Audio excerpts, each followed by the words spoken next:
A weak economy, high jobless rate, and worries about Europe's debt and ours conspiring to take stocks lower for 7 weeks in a row. If you're checking your retirement portfolio, you've likely noticed. That's why we need Doug Flynn to give us a little pep talk.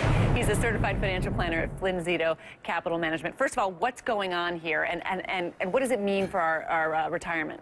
Well, there's a lot of concerns globally in Europe and Asia, and that's weighing down on the markets. And the markets had a really nice run if you look at it from the low. So there's an opportunity for people to take some profits if you were investing throughout all of this. At the last time it was really low and people said I should invest, they did invest, and now you're up big on that part.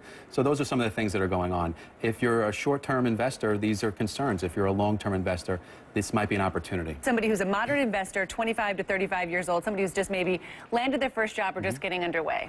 Sure. So what you want to do is you want to probably, and you can be moderate, conservative, or aggressive. This is a moderate. You would add or subtract accordingly, but you want to have a certain amount of money in stocks, as much as you can handle, as much as you can afford to sleep comfortably at night with for the long term, because when you're in your 20s and early 30s, this money is going to be invested for many decades. And so the big difference there, besides all stocks, is to have some alternatives. So in a period of high volatility, things are going on up and down, or if we're in a sideways market for a while, the alternative strategies, the commodities, the things that go in there are ways to take advantage of that, even if stocks aren't going to be the best performer. And that's just a little slice of the portfolio. In your 30s and 40s, you start talking about having children, saving for, you know, their education. That's right. You've got a mortgage maybe. How should it be allocated as you get into your 35 to 44 right. range? So generally, you're going to back off a little tiny bit on stocks, and what you're going to bring in more here is bonds. And bonds, it can be a dirty word if you don't know what you're doing in a rising rate environment. But what you'll want to do there is take advantage of more of a diversified, each of these periods, the stocks, each of these areas, the stocks, the bonds, and the alternatives.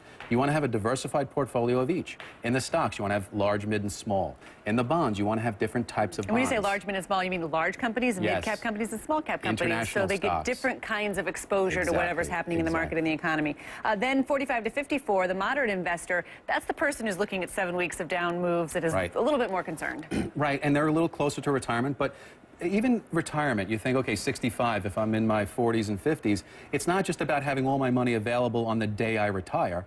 That money then has to take care of you for the rest of your life. So you could probably have a little bit more in stocks than you might think, but your fixed income also needs to be even more diversified. It's not just a matter of buying treasuries or something like that. You want to buy a diversified portfolio of fixed income investments, and that's the kind of research you want to do, or have somebody do this for you. And the alternatives too. Remember, you have to have alternatives in all these different categories, especially if inflation kicks up. Also wanted to, yeah, especially if inflation kicks up. If you're talking about a 55 to 64-year-old investor, someone who's getting closer to trying to decide when they're going to enjoy their retirement, they should only be about half in stocks. They should, and again, it's because the day you retire, people think, okay, I have to have all my money available. And it's just not true. That money's going to be with you. What if you live 20 or 30 years in retirement? You're still accumulating. Hopefully, this is the time when you're in your highest earning years, and you're putting the most of money away that you can. You're still accumulating. You still want to consider yourself an accumulator. So at that point, you're still trying to get as many shares as you can, and that's why this shouldn't worry you. Doug Flynn is always a voice of reason. When the stock market is up or down, he's always there telling you if you're disciplined and you know what your risk tolerance it is and your asset allocation as that pie chart is, you'll be fine. All right, Doug Flynn, thank you so much. My next guest went from homeless to the head of the boardroom, all while being a single parent. Next, the financial lessons he's learned along the way and the lessons he's passing on to his kids. Oh, and did we mention Will Smith played him in a movie?